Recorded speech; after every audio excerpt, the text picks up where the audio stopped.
Praise the lord. Christmas અભય તથા બહેનો, April 23મી તારીખ દિવ્ય ધ્યાન સંદેશ શાસ્ત્રપાઠ સાંભળીએ. યોહાનનો ગ્રંથ 10મો અધ્યાય 22થી 30મી કલમ સુધી.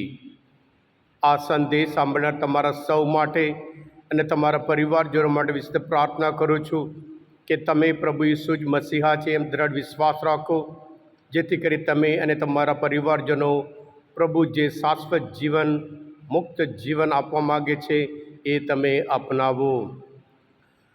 ખ્રિસ્તમાં ભાઈ તબેનો, પ્રેજડિસ, પૂર્વગ્રહ, કોઈ વ્યક્તિ વિશે આપણે પૂર્વગ્રહ રાખીએ ત્યારે આપણે સત્ય જોઈ શકતા જ નહીં.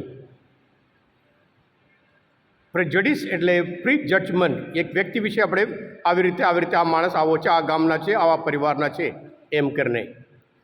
એ આજના પહેલા શાસ્ત્રપાઠમાં અને સાથે સાથે બીજા શાસ્ત્રપાઠમાં પૌલના જીવનમાં, પ્રભુ ઈસુના જીવનમાં પણ એ લોકો સત્ય જોવા માગતા નહીં, કારણ કે આ પૂર્વગ્રહ માણસને આંધળો બનાવે છે, સત્ય જોઈ શકતા જ નહીં.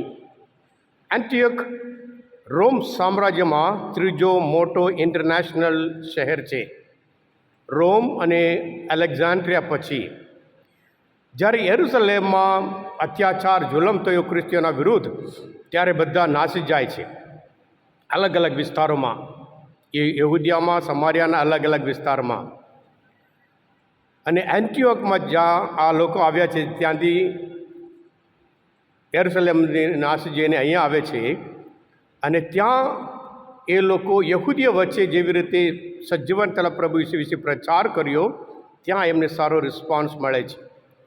આ સંદેશ ત્યાં યરુશલેમમાં મળે છે કે જે લોકો અહીંથી ભાગી ગયા હતા તેઓ સજીવન તરફ પ્રભુ ઈસુ વિશે પ્રચાર કરે છે, વિશ્વાસ પ્રગટ કરે છે.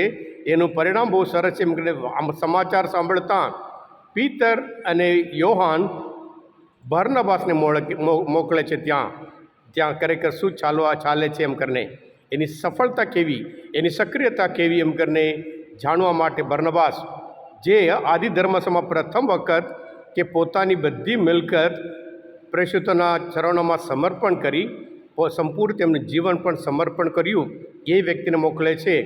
અને ત્યાં એ આવીને પ્રભુ ઈસુ વિશે પ્રચાર કરે છે, કારણ બરનબાસ પોતે એટલા સારા માણસ હતા.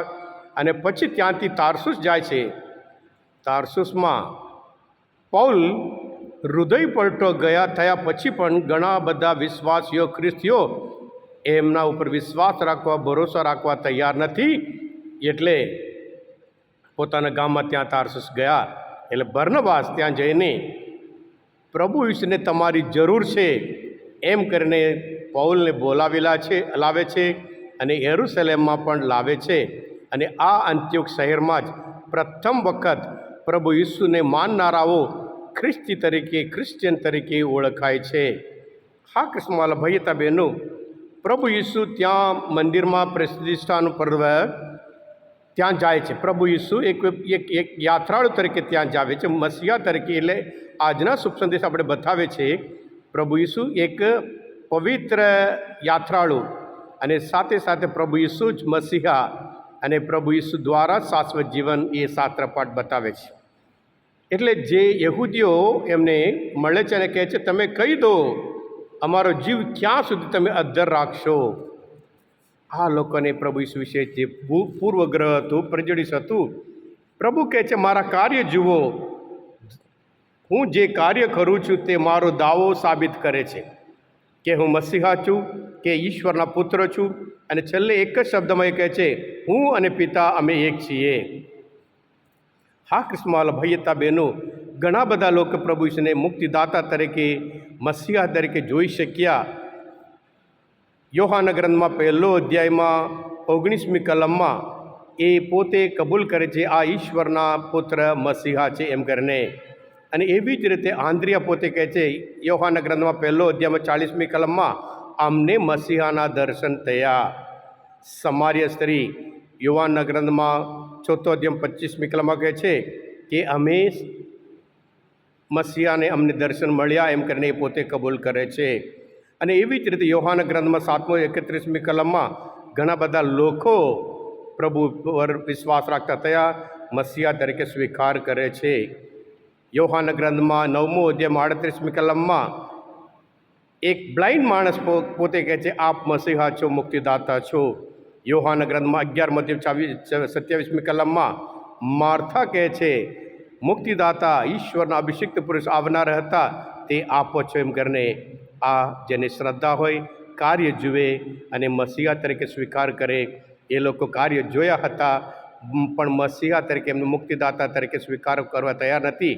એમનામાં જે આધ્યાત્મિક અહમ હતું, અહંકાર હતો, ઘમંડ હતું અને પૂર્વગ્રહ હતું, એના લીધે તેઓ આંધળા હતા, સત્ય જોઈ શકતા ન હતા. હા કૃષ્ણવાલા ભાઈ હતા બહેનો, આજના મનન ચિંતન સંદેશ, દિવ્યદાન સંદેશ, શાસ્ત્રપાઠ સમજવા માટે, પ્રભુ ઈશ્વરને સારી રીતે ઓળખવા માટે મદદરૂપ થયા હોય. તમે પોતે દિવ્યદાન સંદેશ સબસ્ક્રાઈબ કરજો અને બીજા માટે પણ ફોરવર્ડ કરજો, જેથી કરી બીજાને પણ ખબર પડે પ્રભુ ઈસુ મસીહા છે અને પ્રભુ ઈસુ તારણહાર છે અને પ્રભુ ઈસુ જ આપણને શાશ્વત જીવન આપી શકે. Thank you. God bless you all. પ્રભુ ઈસુ, હું તમારામાં વિશ્વાસ રાખું છું.